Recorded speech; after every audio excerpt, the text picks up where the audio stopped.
मित्रों नमस्कार। आज रामनवमी का शुभ अवसर है और मैं ये प्रयास कर रही हूँ कि हमारे जितने युवा मित्र हैं जो स्पर्धा परीक्षाओं में भाग लेना चाहते हैं, उनके समाधान के लिए या उनकी सुविधा के लिए कुछ गणित से संबंधित युक्तियाँ आप लोगों को बताऊं, क्योंकि अक्सर मैं देखती हूँ कि जो यूपीएससी, एमपीएससी आदि परीक्षाओं की जो तैयारी करने वाले बच्चे होते हैं, उन्हें सबसे ज़्यादा दिक्कत जो है वो गणित के साथ आती है। और ये दिक्कतें बहुत आसानी से वो सॉल्व कर सकते हैं अगर वो कुछ छोटी छोटी युक्तियाँ याद रखें।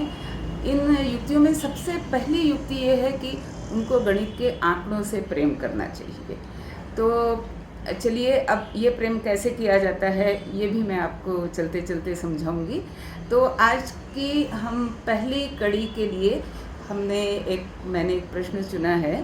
पहले मैं उस प्रश्न से आपका परिचय कराती हूँ।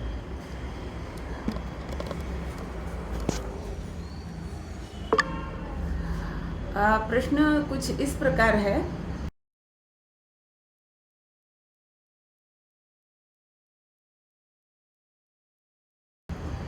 कि यदि मैंने 700 से 1000 तक सारे अंक एक क्रम से लिख डाले और फिर ऐसे अंकों को चिन्हित किया जिसमें शतस्थानक आंकड़ा दशस्थानक अंक से बड़ा हो और दशस्थानक आंकड़ा भी एक स्थानक आंकड़े से बड़ा हो, तो ऐसे कितने अंक चिन्हित मैं कर पाऊंगी।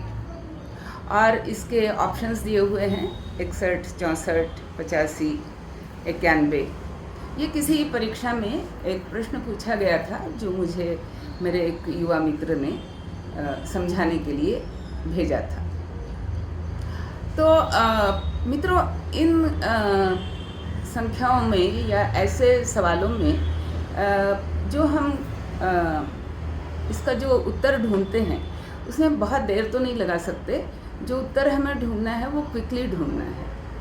तो इसको ऐसे समझो कि शायद तुम्हें यह पता होगा कि जब हम 11 से 20 ये 10 अंक गिनते हैं तो सामान्य भाषा में या गणित की भाषा में उसे एक का दशक कहा जाता है।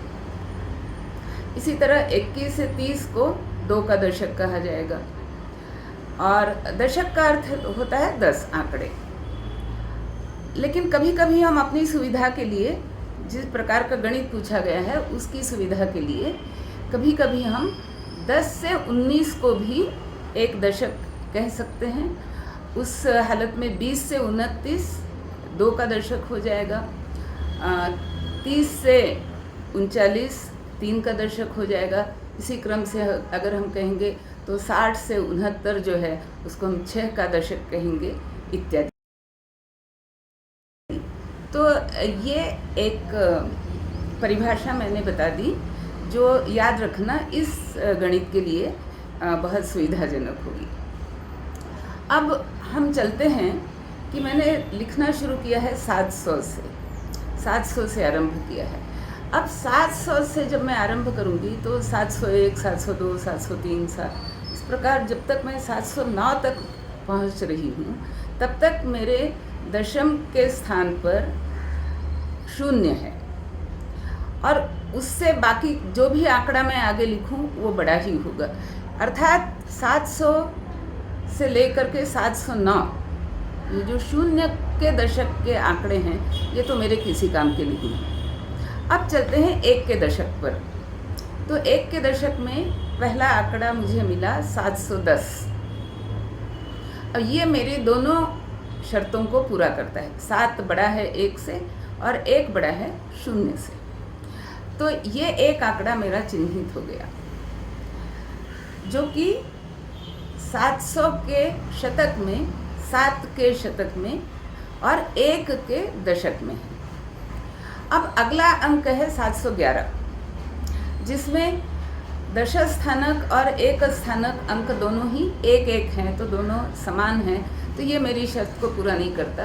और 711 से लेकर 719 तक जितने भी आंकड़े आएंगे उनमें से कोई भी मेरी शर्त को पूरा नहीं करेगा, तो वो सारे मुझे छोड़ने हैं। अर्थात एक के दशक में मुझे केवल एक आंकड़ा मिला जो मेरे काम का है, जो मैंने चिन्हित किया। अब चलते हैं 2 के दशक पर। तो पहला अंक है 720 जो मेरे काम का है, चिन्हित कर दिया। दूसरा है 721, उसको भी चिन्हित कर दिया, लेकिन 722 से लेकर के 729 तक मेरे कोई काम के नहीं है। अर्थात 2 के दशक में मुझे 2 अंक मिले जो मैंने चिन्हित किए। इसी प्रकार हम अगर देखते जाएं तो 3 के अंक में मुझे 3 के दशक में मुझे 3 ऐसे अंक मिलेंगे जिन्हें मैं चिन्हित करूंगी, है ना, 730, 731, 732, लेकिन 733 के आगे अंक मेरे किसी काम के नहीं। इसी प्रकार हम देखते चलें तो 4 के दशक में मुझे 4 अंक मिलेंगे, 5 के दशक में 5 मिलेंगे, 6 के दशक में 6 मिलेंगे। और जैसे ही मैं 770 पर पहुंचती हूँ तो क्या होगा कि शतम के स्थान पर मैंने 7 लिखा हुआ है, 700, और फिर आगे 70 के लिए मैंने फिर 7 लिखा, तो दोनों अंक जो शतम स्थान पर हैं और जो दशम स्थान पर हैं, दोनों अंक समान हो गए, तो ये मुझे अब नहीं चाहिए। अर्थात 770 से आगे किसी भी अंक से मेरी शर्त पूरी नहीं हो रही है, तो मैंने उन्हें छोड़ दिया। तो अब मेरे पास चिन्हित कितने हुए?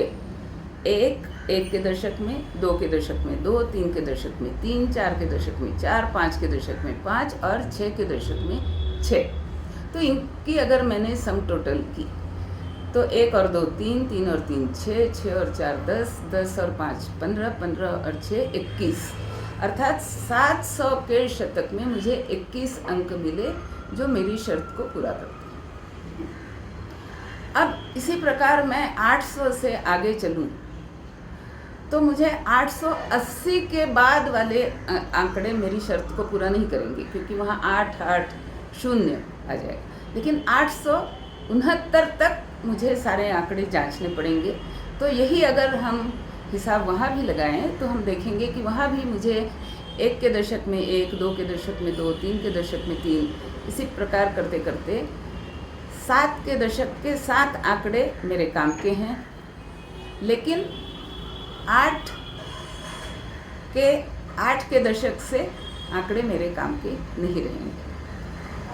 और अगर मैं 900 के पास जाऊं, 900 से आगे चलूं, अर्थात 9 के शतक में मैं अगर चलूं, तो वहाँ भी मुझे 1 के दशक में 1, 2 के दशक में 2, 3 के दशक में 3, इस प्रकार करते करते 8 के दशक के 8 आंकड़े मेरे काम के हैं, उसके आगे मेरे काम के नहीं।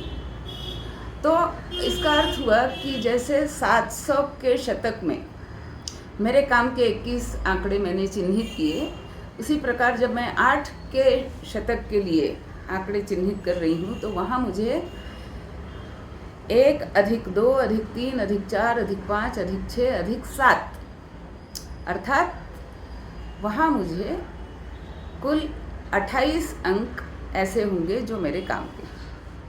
और जब मैं 9 के शतक में जाऊंगी तो +8 यानी 36 अंक मिलेंगे जो मेरे काम के हैं।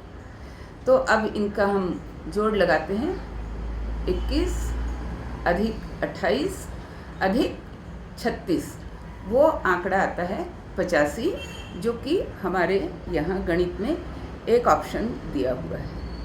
तो ये ऑप्शन हमारे लिए सही उत्तर है। मित्रों, इस गणित के साथ एक मैं कहूँगी कि एक श्रृंखला है जो तुम्हें हमेशा याद रखनी चाहिए कि 1 से लेकर के 10 तक के आंकड़ों का जोड़ क्या होता है। तो एक ही अगर हम अंक लेते हैं तो उसका जोड़ है 1, एक में जब हम 2 मिलाते हैं तो जोड़ आता है 3, इसमें जब हम 3 मिलाते हैं तो जोड़ आता है 6। तो ये क्रम तुम याद रखो। इसे भी मैं बोर्ड पर लिख रही हूँ, जो बोर्ड में तुम्हारे साथ शेयर करूँगी। 1 3 6 10 15 21 28 36 45 और 55।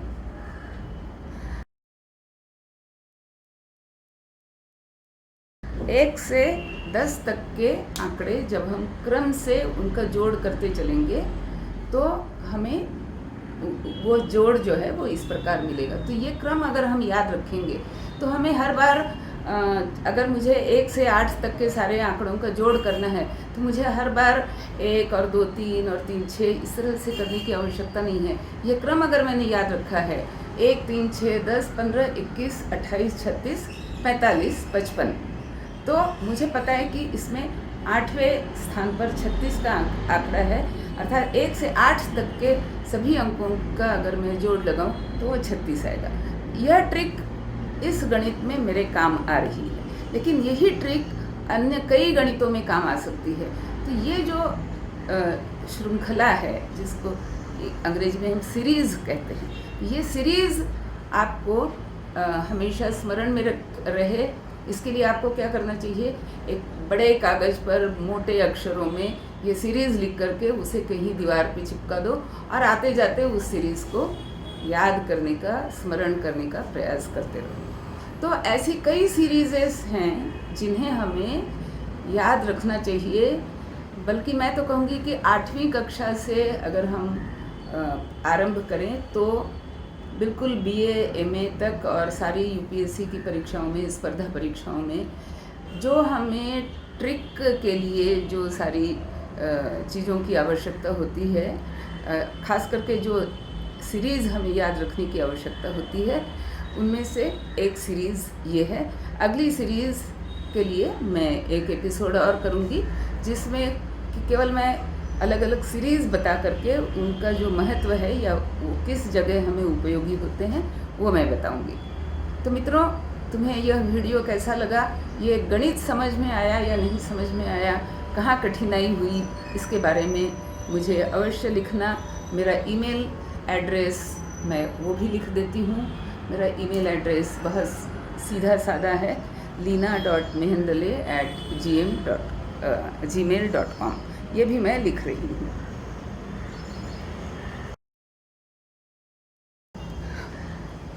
तो अवश्य मुझे बताना कि ये वीडियो कैसा लगा, गणित कितना आसान लगा, ये ट्रिक पसंद आई या नहीं आई, और मेरे इस नए चैनल को सब्सक्राइब करना, लाइक करना, शेयर करना, और जहाँ तक हो सके मुझे अपनी प्रतिक्रिया ईमेल पर भी भेजते रहना। और अगर तुम्हें कोई अलग से कोई कठिनाई हो, कोई सॉल्यूशन चाहिए हो, तो अवश्य मुझे ईमेल पर भेजना। जय हिंद, वंदे मातरम।